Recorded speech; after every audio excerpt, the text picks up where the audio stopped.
በህይወት ውስጥ ምን እንደሚከሰትብን በፍጹም ልናቅ አንችልም። ህይወት አንፕሬዲክተብል ነች፣ ልትገመትም አትችልም። እርግጠኛ ሆነን ነገ በህይወት እንኖራለን ማለትም የማንችልባት ዓለም ውስጥ ነው ያለ ነው። ታዲያ እኛ ላይ የሚፈጠሩትን ነገሮች ኮንትሮል ማድረግ ወይም መቆጣጠር ማንችል ቢሆንም እንኳን ነገሮቹን እንዴት እንደምንተረጉማቸው መቆጣጠር እንችላለን። በተጨማሪም እነዛ ነገሮች ከተፈጠሩ በኋላ እንዴት ሪስፖንድ ማድረግ እንደምንችል ወይንም እንዴት ምላሽ መስጠት እንዳለብንም በደንብ እናውቀዋለን። ብዙ ጊዜ ነገሮች ከበዱኝ፣ በቃ ተደራረቡብኝ ከሚል ስሜትና ጠንካራ ነኝ ከሚል ስሜት መካከል ያለው ዲፍረንስ ምንድን ነው? ልዩነቱ ምንድን ነው ብትሉት ማርክ ማንሰን ቾይስ ነው ወይንም ምርጫ ነው ይላል።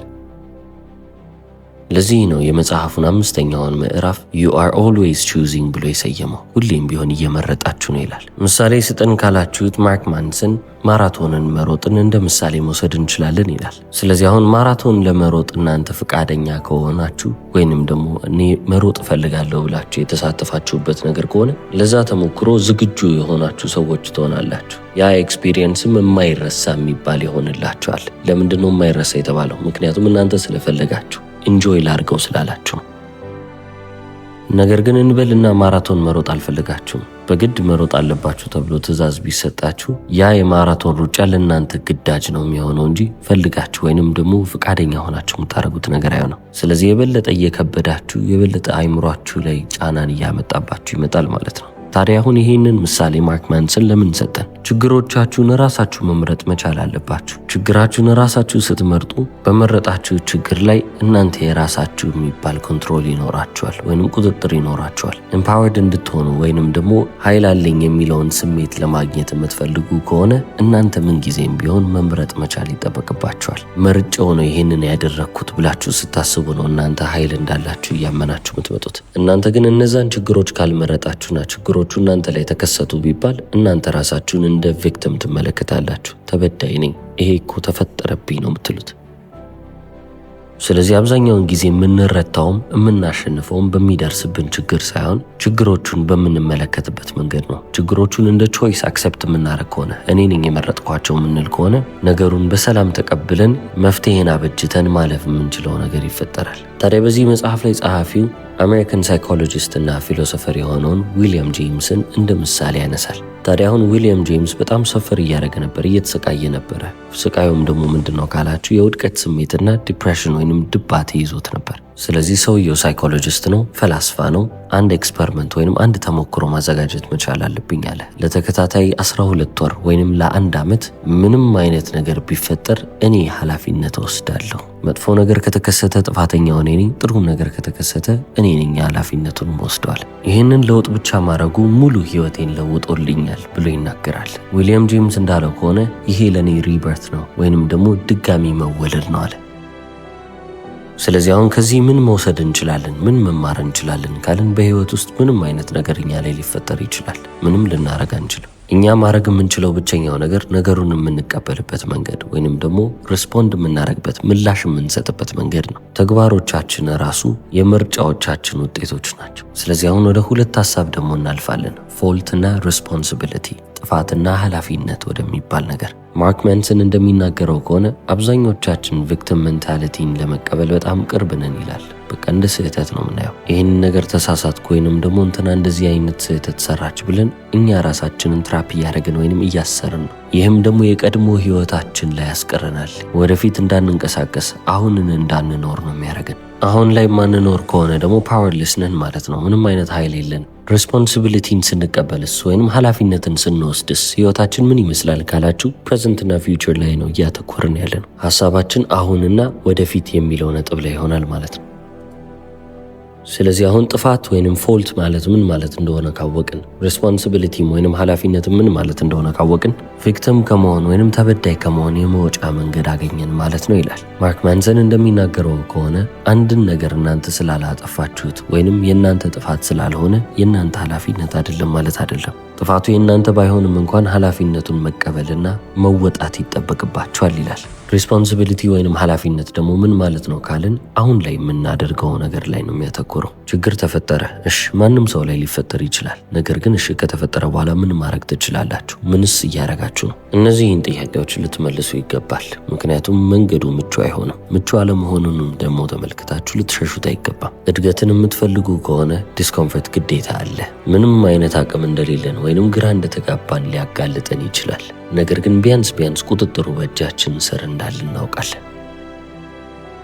ወደ 6ኛው ምዕራፍ አለፍን። You wrong about everything but so am I ይላል። እናንተ ስለ ሁሉም ነገር ስህተት ናችሁ፣ እኔም እንደዛው ነው የሚለን። አንድ ነገር የእናንተን አይደንቲቲ የእናንተን ማንነት የሚጋፋ ከሆነ ወይንም የሚጋጨው ከሆነ ያንን ነገር ሙሉ ለሙሉ አቮይድ ታደርጉታላችሁ፣ ታስወግዱታላችሁ፣ ትሸሻላችሁ። ይህ ማለት ማንኛውም እናንተ ራሳችሁን የምትመለከቱበትን መንገድ የሚቀይርባችሁ ነገር ከመጣ ያንን ነገር ለማስወገድ ያቅማችሁን ያህል ትጠራላችሁ ወይንም ደግሞ ለመሸሽ ትሞክራላችሁ ማለት ነው። ማርክ ማንሰን እንደ ምሳሌ ያቀረበው ታሪክ ፌሚኒስት ጋዜጠኛ የነበረችዋን የሜሪዲት ማረንን ህይወት ነበር። በ1990ዎቹ ውስጥ ቴራፒ ሴሽኖችን በመከታተል ላይ ሳለች ሪፕሬስድ የነበረ ሜሞሪ ያገኘው አለች። የታፈነ የተረሳ ትውስታ ማለት ነው። ይህም ደግሞ ወደ ኋላ የመልሳትና በአባቷ ምን ያህል ትጨቆን እንደነበረች እንድታስታውስ ነው ያረጋት። ታዲያ በ37 ዓመቷም ቤተሰቦቿን ሄዳ ልታፋጥጣቸው ቻለች። ታዲያ ቤተሰቡ ሙሉ ለሙሉ እንዲበታተን ወይንም ደግሞ እንዲፈርስ ምክንያት ሆነ።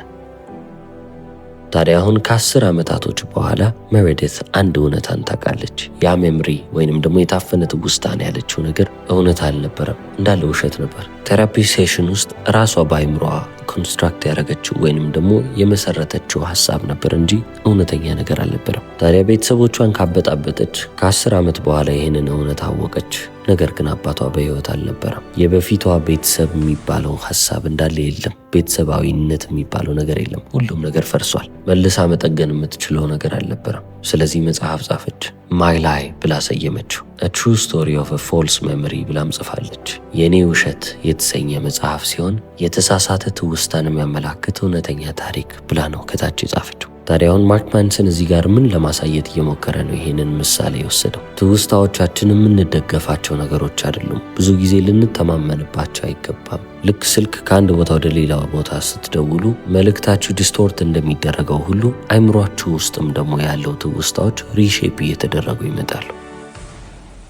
ታዲያ እንዴት ነው ሪሼፕ እያደረጉ የሚመጡት ካላችሁ፣ አሁን ላይ በያዛችሁት እምነቶች፣ አሁን ላይ በያዛችሁት ስሜቶች፣ አሁን ላይ ባሉባችሁ ሰርከምስታንስ ወይንም ደግሞ እያለፋችሁ ባላችሁበት ሁኔታዎች ላይ። ለዚህ ነው ማርክ ማንሰን በጣም እርግጠኛ መሆን የለባችሁም እያለ እየተናገረ ያለው። ሜሞሪያችሁን ወይንም ደግሞ ትውስታችሁን በጣም ልታምኑት አይገባም። አንደኛው ነገር ይሄ ነው። ሁለተኛው ነገር ትረስት ዩርሰልፍ ለስ ይላል። ራሳችሁን በጣም አትመኑት። አንዳንድ ያቺን ክፍት ቦታ ምናልባት ባይሆንስ የሚለውን ጥያቄ ጠይቁ ይላል። ሁሌም ቢሆን እርግጠኝነትን እየፈለግን በሄድን ቁጥር ኢንሴኪዩሪቲ እየተወለደ ይመጣል። ይህ ማለት የሆነ ነገር ይጎለኛል ብላችሁ ማሰብ ትጀምራላችሁ። አንድን ሀሳብ፣ አንድን ብሊፍ ወይንም አንድን እምነት ይዛችሁ በቃ ከዚህ እምነት ውጪ ሌላ ምንም አይነት ነገር የለም ብላችሁ ሙጥኝ የምትሉ ከሆነ የበለጠ እየተጨነቃችሁ እንድትመጡ ነው የሚያደርጋችሁ። ምክንያቱም ሰርቴን ነኝ ወይንም እርግጠኛ ነኝ ብላችሁ የያዛችሁት ሀሳብ ነው ሊያፈርሰው የሚችል የሆነ ነገር ከመጣ አይምሯችሁ ሌላ ተአምር ውስጥ ይገባል።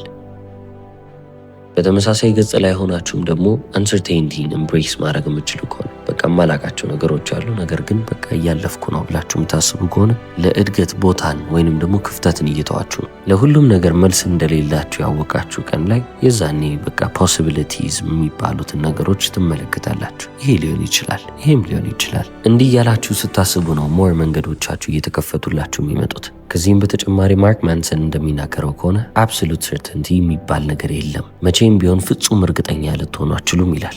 በጣም እርግጠኛ ለመሆን በሞከርን ቁጥር የበለጠ እርግጠኛ ለመሆናችንን እያወቅን እንመጣለን ይላል። ከመጀመሪያው ግን እርግጠኛ እንዳልሆናችሁ አውቃችሁ የጀመራችሁት መንገድ ከሆነ ግን ምንም የምትፈሩት ነገር የለም። ያለ ፍርሃት አዳዲስ ሀሳቦችን መቀበል ትችላላችሁ። ኦፕን የሆነ ክፍት የሆነ አይምሮ ነው ያላችሁ። ወደ 7ኛው ምዕራፍ አለፍን። ፌይሊየር ኢዝ ዘ ዌይ ፎርዋርድ ይላል።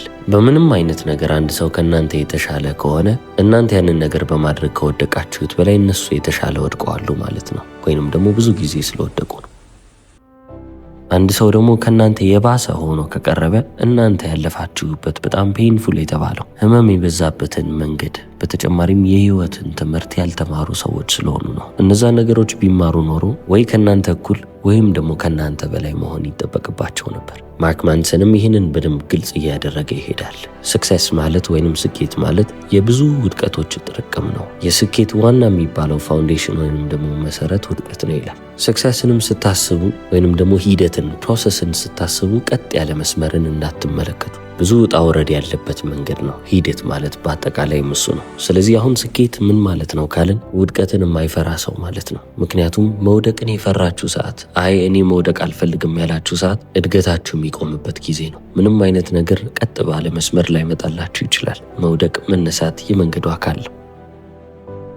አብዛኞቻችን ስኬትን እንፈልጋለን። ነገር ግን ደግሞ ፌሊየርን በጣም የምንፈራ ሰዎች የሆነው ለምንድን ነው ካልን ከአስተዳደጋችን የመጣ ነው። ፌሊየርን ወይንም ደግሞ ውድቀትን እንደ መጥፎ ነገር ተመልክተን ያደግ ነው። ለምሳሌ ትምህርት ቤት ፐርፎርመንስ ላይ ትኩረት እንድናደርግ ነው የሚነገረን። ስለዚህ አንድም ስህተት ቢመጣ ኤክስ ነው ይባላል። ስለዚህ ፈተና ወረቀታችሁ ላይ ኤክስ ላለማምጣት ብላችሁ ሁሉንም ቁጭ ብላችሁ ታጠናላችሁ ማለት ነው። ስህተትን ገና ከመጀመሪያው ገና ከልጅነታችን እየፈራን ተነሳ።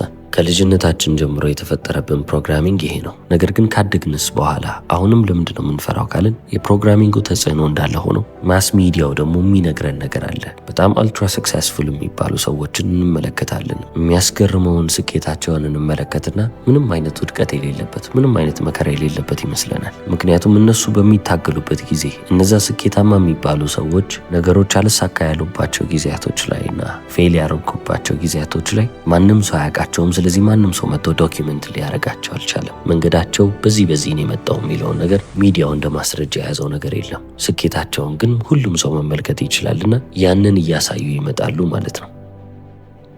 ስለዚህ ምንም እንኳን እነዚህ እጅግ ስኬታማ የሚባሉ ሰዎች የመጣሁት በችግር ነው በልፋት ነው ብለው ቢናገሩ ለዛ ነገር ብዙ ማስረጃ ስለሌለ ያም ደግሞ ማስ ኦዲየንሱ ጋር ስለማይደርስ ወይንም ብዙሃኑ ጋር ስለማይደርስ ምን ያህል አልፊና ምን ያህል አሰልቺ የሆነ መንገድ ላይ እንደነበሩ ማንም ሰው ልብ ሊልና ሊገነዘብ አይችልም። በ1950ዎቹ ካዚሚርዝ ደብሮውስኪ የተባለ አንድ ሳይኮሎጂስት የሁለተኛ ዓለም ጦርነትን ሰርቫይቭ ያደረጉ ከዛ ጦርነት የተረፉትን ሰዎች ቁጭ ብሎ ማጥናት ጀመረ። ስለ ህይወታቸው ከጦርነቱ በኋላ ምን አይነት የአእምሮ ሁኔታ ላይ ናቸው የሚለውን ነገር ማለት ነው። ታዲያ ከነሱ ያገኘውን ምላሽ ወይንም ደግሞ ውጤት ብሎ የሰበሰበውን በጣም አስገርሞት ነበር። አብዛኞቹ እንኳንም ይሄ ነገር ተፈጠረ የሚለው አይነት ሁኔታ ላይ ነበሩ። ምክንያቱም ከነዛ በጣም ጨለማ ከሚባሉ ጊዜያቶቻቸው ብዙ ነገሮች እንደተማሩ እንደተለወጡና የበለጠ የበሰለ እንደሆኑ ለህይወታቸውም ደስታ ምን ማለት እንደሆነ የበለጠ ህይወትንም አፕሪሺየት እንዲያደርጉ እንዲያመሰግኑና እንዲያጣጥሙ እንደረዳቸው ይናገራሉ። ታዲያ በጦርነቱ ጊዜ የተመለከቷቸው እነዛ ጸያፊ የሚባሉ ነገሮች እንዳለ ኢሞሽናል ሬዚሊየንሳቸውን ጨመረላቸው። ብዙ ነገሮችን ያየ ብዙ ነገር በህይወት ዘመኑ የተፈጠረበት ሰው ትናንሽ ነገሮች ሲፈጠሩ ምንም የሚደናገጥ ሰው አይደለም። የበለጠ ያጠነከራቸውም እሱ ነበር። ለዚህ ነው ማርክ ማንሰን ህመም የሚባለው ነገር ለለውጥ በጣም አስፈላጊ ነው። እድገትን ማግኘት የምንፈልግ ከሆነ ህመም ከሚባለው ነገር ጋር ራሳችንን ማስታረቅ አለብን፣ መሸሽ የለብንም ይላል። ወደ 8ኛው ምዕራፍ አለፍን። the importance of saying no እምቢ የማለት አስፈላጊነት ወይንም እምቢ የማለት ጥቅም ይላል። ሐሳቡንም ሲናገር በጣም ግልጽ አድርጎ ነው። ሁላችንም የሆነ የሚያሳስበን ነገር ሊኖር ይገባል፣ ዋጋ የምንሰጠው ነገር። ለአንድ ነገር ደግሞ ዋጋ የምንሰጥ ከሆነ ዋጋ የማንሰጠው ነገርም ደግሞ መኖር አለበት ማለት ነው። ምክንያቱም ዋጋ የምንሰጠው ነገር አለ እያልን ዋጋ የማንሰጠው ነገር የለም ማለት አንችልም። ዋጋ የምንሰጠው ነገር ያለው ዋጋ የማንሰጣቸው ብዙ ነገሮች ስላሉ ነው። ስለዚህ ለነዛ ዋጋ ለማንሰጣቸው ነገሮች እምቢ ማለት መልመድን ይጠበቅብናል ይላል። ለምሳሌ የፍቅር ግንኙነትን ወይንም ደግሞ ሪሌሽንሽፕን እንመልከት። ሄልቲ የሚባለው ወይንም ጤናማ የሚባለው ግንኙነት አለ፣ ጤናማም ደግሞ ያልሆነ አለ። ሁለት ፓርትነሮች ወይንም ሁለት አጋሮች እርስ በእርሳቸው በራሳቸው ህይወት ውስጥ ደስተኛ ሆነው ረክተው የመጡ ሰዎች መሆን አለባቸው። አንዱ ደስተኛ ሳይሆን ቀርቶ ሌላኛው ደግሞ ደስተኛ የሆነ ግለሰብ ሆኖ እሷ እሱን ስላገኘች ደስተኛ የምትሆን ከሆነ ወይንም ለደስታዋ ምንጭ እሱን ብቻ ካረገች መጥፎ የሚባል ሪሌሽንሽፕ ወይንም የፍቅር ግንኙነት ነው የሚኖራቸው። ምክንያቱም ዲፔንድ አረገችበት፣ ጥገኛ ሆነችበት። እሷ በራሷ ህይወት በጣም ደስተኛ ሆና ወይንም ሳቲስፋይድ ሆና ረክታ የምትኖር አይነት ሰው ሆና እሱም እንደዛ አይነት ሰው ሆኖ ከጠበቃት ሁለቱም በህይወታቸው ደስተኛ ስለሆኑ ደስታቸውን ሼር ማድረግና አብሮ መቀጠል ይችላሉ። አንዱ ግን አንደኛው ላይ ጥገኛ ልሆን ካለ መስመር አስመራችሁ አይ ማለት መቻል ይጠበቅባቸዋል። ቫልዩ የምታደርጉትን በህይወት ዋጋ የምትሰጡትን ነገር በደንብ አድርጋችሁ ጠብቁ። ዋጋ የማትሰጡት ነገር ግን ወደ ህይወታችሁ የሚመጣ ከሆነ መስመር አስመራችሁ አያስፈልግም ማለት መቻል አለባችሁ ይላል። ወደ መጨረሻው ቻፕተር ስናልፍ and then you die ይላል። ከዛም ትሞታላችሁ ነው የሚለው። እናንተም መሞታችሁ አይቀርም። የምትሞቱትም ደግሞ ለመኖር እድለኛ የነበራችሁ ሰዎች ስለነበራችሁ ነው። ምን ያህል እድለኛ እንደነበራችሁ አሁን በህይወት ባላችሁበት ሰዓት ልብ ላትሉ ላታስተውሉ ትችላላችሁ። ነገር ግን ትልቁ ስጦታችሁ እሱ ነው። ማንኛውም የሚኖር ፍጥረት የሚያገኘው ትልቁ ስጦታ በመጨረሻም መሞቱ ነው ይላል። ስለዚህ እንደምትሞቱ የምታስቡ ከሆነ ቢያንስ ሱፐርፊሻል የሆኑ ግቦችን አታባሩ። መሬት የያዘን ነገር መፈለግ መቻል አለባችሁ። እዚህች ዓለም ላይ ምን አይነት ነገር እንጥላችሁ ማለፍ ነው የምትፈልጉት? እናንተ እዚህች ምድር ላይ ስለነበራችሁ እዚህች ዓለም ላይ ትንሽ ተቀየረ ሊባል የሚችለው ነገር ምንድን ነው? ሁሌም ቢሆን እንደምንሞት ማሰባችን በዚህች ዓለም ላይ ማተር የሚያደርጉትን አስፈላጊ ናቸው ብለን ያሰብናቸውን ነገሮች ልብ እንድንልና ለነሱ የበለጠ ትኩረት እንድንሰጥ ያደርገናል። ህይወትም ትርጉም አልባ ትሆን ነበር። ሞት ስላለ ነው ህይወት ራሱ ትርጉም ያላት። እያንዳንዱ ምርጫዎቻችን፣ እያንዳንዱ ውሳኔዎቻችን የሆነ ያህል ክብደት አላቸው የሚባለው ለምንድን ነው? ሞት ስላለ እኮ ነው። ሞት ባይኖር ኖሮ ከዚህች ዓለም ምንም ንቅንቅ የሚያደርገን ነገር እንደማይኖር ብናቅ ኖሮ ዲሲዥኖቻችን ወይም ውሳኔዎቻችንና ምርጫዎቻችን ያን ያህል ቦታ አይኖራቸውም ነበር። ስለዚህ ሟች እንደሆናችሁ አስታውሱ። እንደምትሞቱ ካወቃችሁ ለምን እንደምትኖሩ ትርጉሙን መፈለግ ትጀምራላችሁ ይላል። The Subtle Art of Not Giving a የተሰኘውን መጽሐፍ የጻፈው አሜሪካዊ ታዋቂ ጸሐፊ ማርክ ማንሰን። እስከ መጨረሻው ስለተከታተላችሁ አመሰግናለሁ። ቻው።